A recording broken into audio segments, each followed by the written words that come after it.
સંજય રાવલ છું.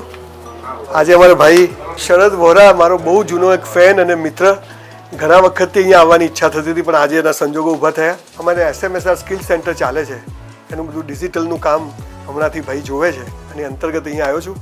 UC કરીને એણે આખું એબ્રોડ છોકરાઓ જાય અને મોટી કન્ટ્રીને બદલે નાના નાના દેશોમાં પણ બહુ સરસ કોર્સિસ ને બધું છે, એવો સરસ પ્રયત્ન કરી રહ્યો છે. લોકોને કહું છું કે એકવાર કોઈ પણ દેશમાં છોકરાઓને મોકલો, એ દુનિયા જોશે તો એને ખબર પડશે કે અહીંયા આપણે કૂવામાંના દેડકા જેવી જિંદગી જીવીએ છીએ. એટલે the sky is the limit એવું છે. છોકરાઓને આપ બહુ સરસ રીતે કન્વિન્સ કરો કે આપણને પૈસા મળે છે માટે તને ફોરેન નથી મોકલવો, જિંદગી શું છે તમને ખબર પડશે. આ સૌથી પાયાની વાત છે.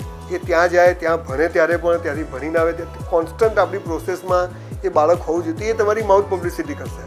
તો કામ કોઈ નાનું નથી, તમે સમજો. દરેક માણસનો રોલ છે, જેટલો શરદનો રોલ છે એટલો જ આ ભાઈનો છે, એટલો જ આનો છે, એટલો જ આનો છે. અને આ એમ એકદમ મસ્ત માણસ છે. નહીં તો હું બહુ ઓછા લોકો જોડે બહુ કનેક્ટ થવું. એ મારી બુક લઈને ઊભો રહેતો એમ એટલો આત્મીયતા એની જોડે કે ભાઈ જ્યારે આ કામ કરવું હોય તો કે આજે મેં સ્કિલ સેટમાં ડિજિટલ પહેલો મને એ જ યાદ આવે.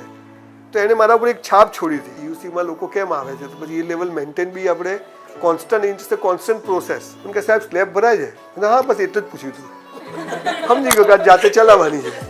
મારી ઓફિસે આને ગયો, આને લઈને નહીં આવ્યા, આજે આપણે ચલાવવાની. રિદ્ધિને કોઈ કહેતું હતું કે સંજય રાવલ ડ્રાઈવર હતો, બેન કોણ છે સાલું, વટ પડી ગયો ને એનો બી આજે.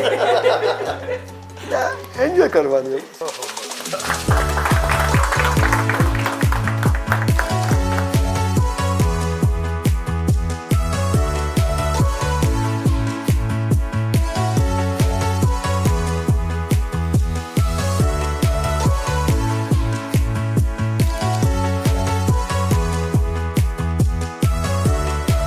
શરદ વોરાની ઓફિસ આવ્યો છું.